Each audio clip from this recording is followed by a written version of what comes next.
Hi friends and friendly subscriber, welcome back to my channel. This is Inner Hill Tarot, and today we're going to unboxing the Gita Deck, a set of 86 inspirational card wisdom from the Bhagavad Gita. And I think this is like an oracle card of some sort, and I've never seen this used in anywhere that's in any channel that I'm following in terms of YouTube tarot reading channel. And because I work a lot with the yogic principle, so I'm really interested in this deck. I don't think this is published in 2022 or recently, but it's just something that's, yeah, you see, it was actually published in 2008, from 2002, 2004, 5, and then text copyright 2008. So yeah, I don't know why it's gotten off the radar, but yeah, it's got on my radar. So I just take it, and I want to see how it feels. If you're someone who familiar with the Bhagavad Gita, it's a story of how the Pandava and Kaurava, two clan of cousin clan, and what do you call it? Their family, actually, they're cousins, and yeah, and they're it's in an inevitability of war between them that need to happen. So many long years ago, and I'm not sure, but it seems like it is happened, this war. And there is this book written while the war is raging on, not while the war is raging on, but more like about this war that rages on. And it's the book called the Bhagavad Gita, and it's a lot of the verses in this book is about Lord Krishna telling Arjuna. And there's a story in this book about how is the intricacies of this war, when is it start brewing, why is it start brewing. So there's a lot of familial political situations and life lessons that can be derived for the yogic lore as well. Actually, there's a lot of philosophical and life lessons that we can take as part of us, especially if we been working with the same theme within us, you know. So yeah, that's why I'm excited to see how this deck would look like. And it doesn't have much of a guidebook, actually. There is only like paper and it's not guidebook. It's just talking about the text that quoted on the cards of the deck, Gita Deck wisdom from the Bhagavad Gita, have been excerpted from India's timeless classic, the Bhagavad Gita, literally translated as the Song of God. So yeah, there's not much into it, I guess. And yeah, let's start it, the silent flip through. What is this oracle deck looks like? But before I do it, please don't forget to subscribe, share, comment this video. If you keep coming back to my channel, I really appreciate it, and I would really thankful if you're decided to subscribe to my channel, because that's the way that you can help my channel to keep on going and flourishing. And thank you so much, guys, for your time again. So let's start this flip through, silent flip through.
sorry.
Okay guys, we're just finished doing the unboxing and silent flip through of this Gita deck based on the Bhagavad Gita story of Krishna and Arjuna.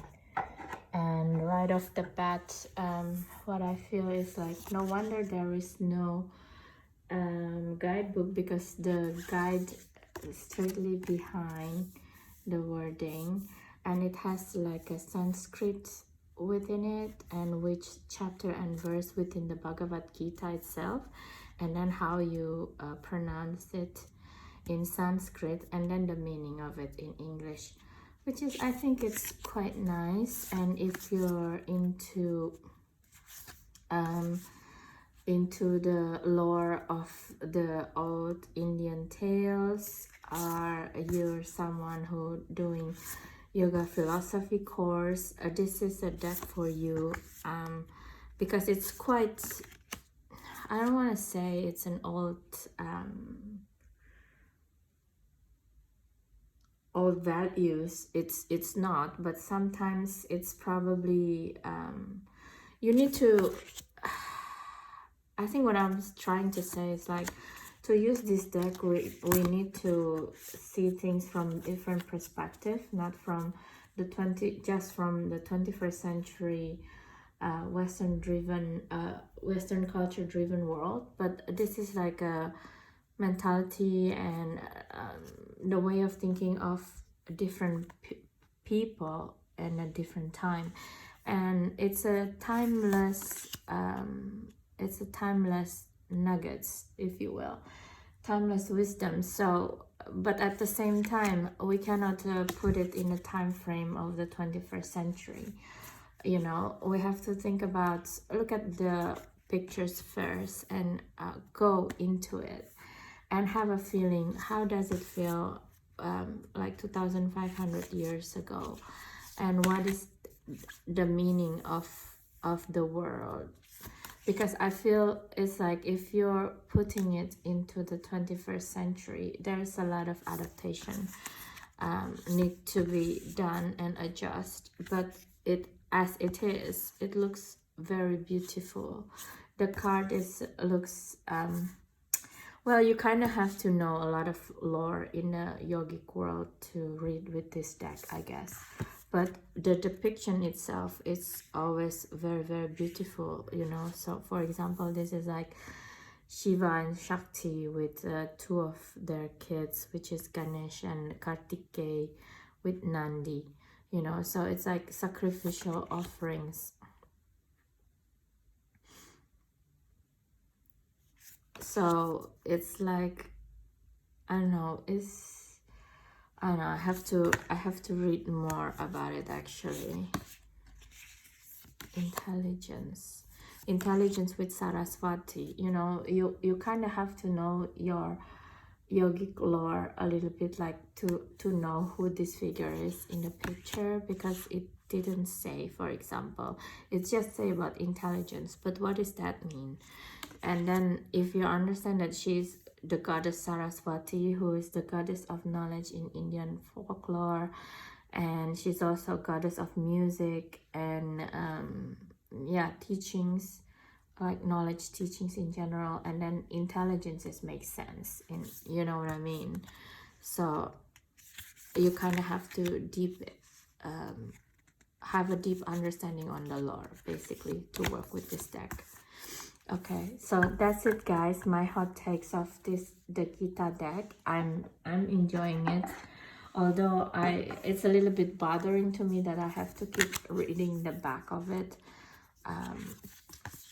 because the Bhagavad Gita is very specific actually, in their wording and in moments to moments. What does that mean, you know? And it's very rich in the image is all very rich in sorry, excuse me. Each image is very rich in symbolism. For example, this is called the Balakrishna, which is like the younger version of Krishna. And as a peacock, you know, he's always have peacocks with him wherever he goes. and this is also tied up with yoga poses called the peacock pose. And if you master the peacock pose, for example, it means that you master your digestion process, digestion system, because the peacock, they eat cobra, you know, cobra, king cobra. And so someone, an animal or an entity who can digest the cobra poison, meaning they can transmute it poison, they can transmute it negative forces into something beautiful, beautiful around their body, right? And also there's a saying with the thousands of peacock feathers here is the Sahasrara, the the crown chakra opening, which is like your connection to the divine is uninterrupted, it's fully blossoming. But you have to understand where this is coming from, you know, otherwise you're like, okay, 2 peacocks and a boy that looks blue, what does that mean, right? So yeah, so this is conscious entity. Yeah, a conscious person is someone who can transmute, can accept the poison that being thrown at them, and then like transmuted it into a knowing, an understanding, and transmuted it as a wisdom. That's a conscious entity, you know, things like this. I enjoy it because I enjoy the lore, and I know a little bit of it, you know. I'm also still learning. But yeah, let me know what do you think, and if you ever work with this deck already, please let me know. How do you feel working with this deck? Is it hard to do? Is it resonated with you? Let me know in the comment below.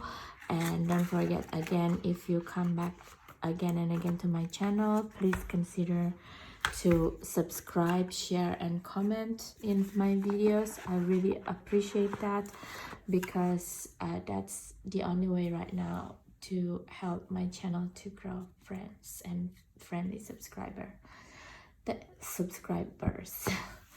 Thank you so much. I'm so sorry, I'm having a little bit of cold, and I really enjoyed making this video, and I hope this video could help you guys as well. Thank you guys. Please have a good day and night anytime you see this video. Thank you, thank you, thank you for your energy. Bye.